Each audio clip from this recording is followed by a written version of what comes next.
Hello everyone, this is me Sadia here. मैं आपके लिए लेके आई हूँ एक और रीडिंग जो कि होगी for whoever needs. Topic reading का रहेगा उन लोगों के लिए जो राइट नाउ नो कॉन्टैक्ट की सिचुएशन में है और जानना चाहते हैं कि क्या नेक्स्ट 48 आवर्स में आपके पर्सन से कोई भी बातचीत हो पाएगी, हाँ या ना। तो उसके लिए रीडिंग चेक कर सकते हो। इस रीडिंग में हम ओरेकल गाइडेंस भी ऐड करेंगे आपके लिए in the given situation. So stay tuned. और रीडिंग शुरू करने से पहले रिमाइंड करवा दूँ कि ये एक जनरल रीड है, सबके साथ मैच कर भी सकती है और नहीं भी। सो जो बातें जो मैसेजेस मैच करते हैं आप उन मैसेजेस को पिक करो और बाकी सबको छोड़ दो। अगर आप पर्सनल रीडिंग्स चाहते हो पेपाल से या इजी पैसे से पेमेंट कर सकते हो, सिर्फ तभी रीच आउट करो ताकि आपका भी टाइम वेस्ट नहीं हो और मेरा भी। So let's dive into the read and let's find out कि क्या नेक्स्ट 48 आवर्स में आपके पर्सन से कोई भी बातचीत हो पाएगी, हाँ या ना। Let's begin. Seven of Swords, the Judgment, King of Pentacles, Justice, Three of Pentacles, the Hangman. Underneath the deck we do have Page of Swords. मुझे लगता है कि नेक्स्ट 48 आवर्स आपके पर्सन के ऊपर बहुत भारी रहने वाले हैं। मुझे लगता है कि उनको बहुत ज़्यादा चीज़ों का रिग्रेट होने लगेगा। कुछ ऐसी चीज़ें उनकी ज़िंदगी में जिनको उन्होंने आपके ऊपर प्रायोरिटी दी थी, चाहे वो उनका काम था, चाहे वो उनकी फैमिली थी, चाहे वो कोई और लोग थे उनकी ज़िंदगी में जिसको वो ज़्यादा टाइम दे रहे थे, ज़्यादा प्रायोरिटाइज कर रहे थे।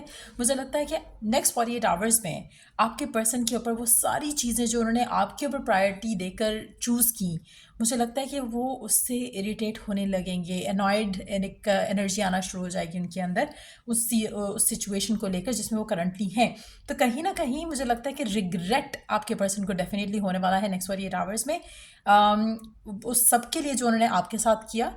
क्योंकि जिस तरह से उनकी ज़िंदगी में चेंजेस मुझे लग रहे हैं आ रहे हैं वो बहुत ही ज़्यादा उनके लिए टफ होने वाला है। कुछ बहुत ज़्यादा, जैसे अगर उन्होंने अपना काम चूज़ किया आपके ऊपर तो मुझे लगता है उनको काम में कुछ स्ट्रगल्स डील करने पड़ेंगी।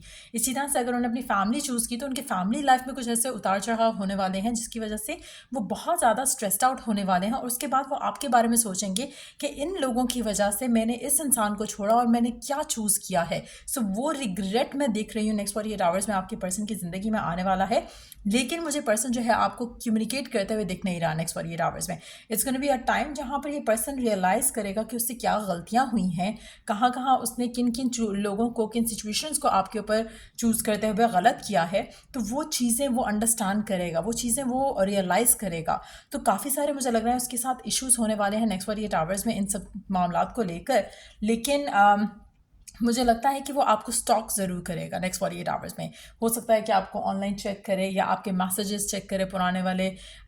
हो सकता है कि वो आपसे आपकी पिक्चर्स चेक करे, आपको सोशल मीडिया पे देखे कि आपकी ज़िंदगी में क्या हो रहा है। बट एक्शन जो है आपके पर्सन की तरफ से मुझे नेक्स्ट 48 आवर्स में नहीं दिख रहा है। बट मुझे लगता है कि ये पर्सन जो है बहुत ज़्यादा आपको लेकर, कनेक्शन को लेकर अपसेट होने वाला है। क्योंकि जिस तरह से नो कांटेक्ट चल रहा है उसको उसका मन किसी भी चीज़ में नहीं लगने वाला है। Next 48 hours seems to be like very tough and difficult आपके पर्सन के लिए। और मुझे लगता है कि वो इंतज़ार करेंगे कि काश आप उनके पास वापस आ जाओ। हो सकता है कि वो हैबिचुअल हो कि आप उनके पास हमेशा जाते हो। लेकिन ये जो नेक्स्ट 48 आवर्स हैं इसमें बहुत ज़्यादा ओवरवेल्म्ड फील करेंगे अपने इमोशंस को लेकर, बहुत ज़्यादा हैवी हार्टेड रहेंगे नेक्स्ट 48 आवर्स में। लेकिन एक्शन फिर भी नहीं ले रहे आपकी तरफ नेक्स्ट 48 आवर्स में। लेट्स सी कि क्या सबसे ज़्यादा रिग्रेट रहेगा आपके पर्सन के दिल में नेक्स्ट 48 आवर्स के अंदर। क्या चीज़ सबसे ज़्यादा वो रिग्रेट करेंगे, क्या चीज़ सबसे ज़्यादा रिग्रेट करेंगे।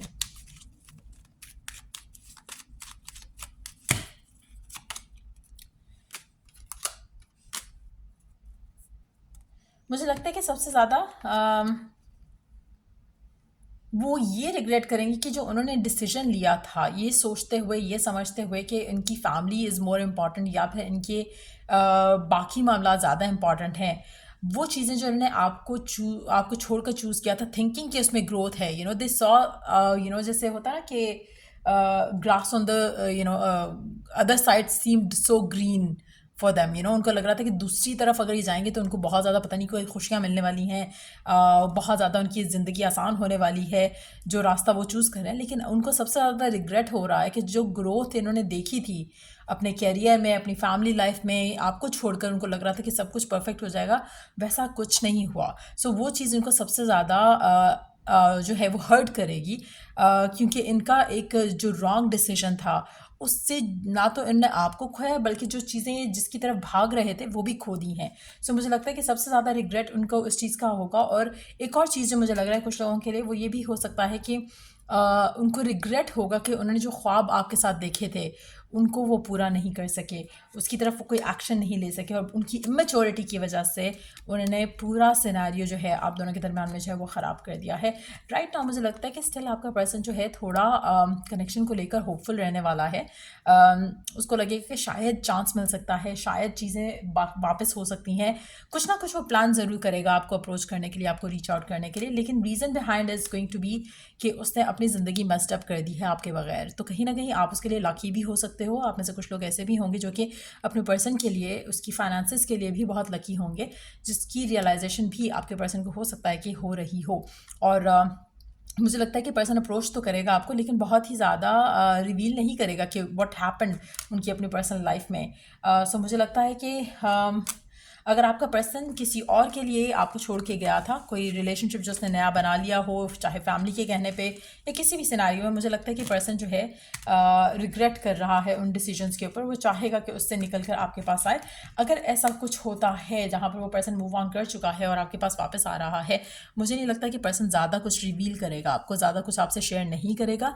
इनफैक्ट बहुत ही सीक्रेटिव वे में चीज़ों को लेकर चलना चाहेगा। आप में से कुछ लोग बी माइंडफुल कि पर्सन जो है वो थर्ड पार्टी सिचुएशन को साथ रखते हुए भी आपके साथ होना चाह सकता है, क्योंकि पर्सन जो है वो रिवील नहीं कर रहा। थोड़ा रिग्रेट उसको है, लेकिन एट द सेम टाइम अपनी फीलिंग्स, अपने इमोशंस को ना तो वो रिवील कर रहा है, ना फिर वो ये भी रिवील कर रहा है कि क्या हो रहा था उसकी पर्सनल लाइफ में। तो कहीं ना कहीं अगर आप चाहते हो कि आप पर्सन को चांस दो, मेक श्योर कि आपको सारी क्लैरिटी हो कि ये पर्सन क्यों आ रहा है आपके पास, क्या चल रहा था इसकी अपनी पर्सनल लाइफ में, क्या ये शादी कर चुका है, क्या ये एंगेजमेंट कर चुका है, क्या ये किसी और के साथ स्टिल है या नहीं। क्योंकि अगर आप किसी भी तरह से थर्ड पार्टी सिचुएशन में इस इंसान के साथ रहना शुरू करते हो, ये पर्सन ना सिर्फ आपको अपने पर्सन के साथ गलत करेगा, आपके साथ भी उतना ही गलत होगा, क्योंकि ये पर्सन आपको कमिटमेंट नहीं देगा in that situation. So next 48 hours में बातचीत नहीं हो रही है, लेकिन आने वाले टाइम में मुझे लगता है कि कॉन्टैक्ट करेगा। बट मेक श्योर कि इसकी पर्सन की ज़िंदगी में रिग्रेट के साथ साथ कोई और लड़की ना हो या लड़का ना हो। अगर कोई और लड़की या लड़का इसकी ज़िंदगी का पार्ट बन चुका है तो ये आपको एक और दफ़ा धोखा देगा और एक और दफ़ा चीट करके, हर्ट करके आपको छोड़ेगा। सो मेक श्योर कि आप अपने आप को ऐसी सिचुएशन में नहीं डालो। लेट्स सी ओरेकल गाइडेंस क्या है आपके लिए गिवन सिचुएशन में।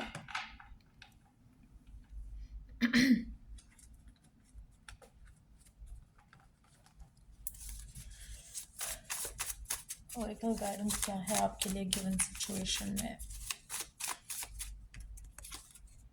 They are your wish fulfilment. No doubt कि आपकी ये पर्सन जो है वो आपकी विश फुलफिलमेंट है, आपकी डिज़ायर है, आपकी आप चाहते हो इस इंसान को। बट मेक श्योर कि you know what is going on. पूरे सिनेरियो में आपको सब कुछ पता होना चाहिए कि क्या चल रहा है इसकी ज़िंदगी में, आपके साथ क्या हो रहा है, क्या ये पर्सनली घर पे कर रहा है, अपनी फैमिली के साथ क्या चल रहा है इसका। You need to know all and everything. You drive me wild and crazy. मुझे लगता है कि आपका पर्सन जो है सेक्सुअली बहुत ज़्यादा अट्रैक्टिव है आपके लिए। It's time for you to move on, protect your self and your connection. मुझे लगता है कि आपने इस इंसान को अप्रोच नहीं करना। फ्रॉम नाउ ऑनवर्ड्स आपने एक प्रॉमिस करना है खुद के साथ कि आपका मूव ऑन करने का टाइम है, इन टर्म्स ऑफ कि आपने वो सब रिपीट नहीं करना जो पास में करते आए हो। अगर ये पर्सन आपके पास वापस आ रहा है to offer you commitment, good enough. नहीं करता है तो it's time for you to move on. आपने किसी भी तरह से अपने आप को किसी भी अनहेल्दी रिलेशनशिप में नहीं रखना है। आपने अपने आप को प्रोटेक्ट करना है, अपने कनेक्शंस को प्रोटेक्ट करना है इस इंसान से।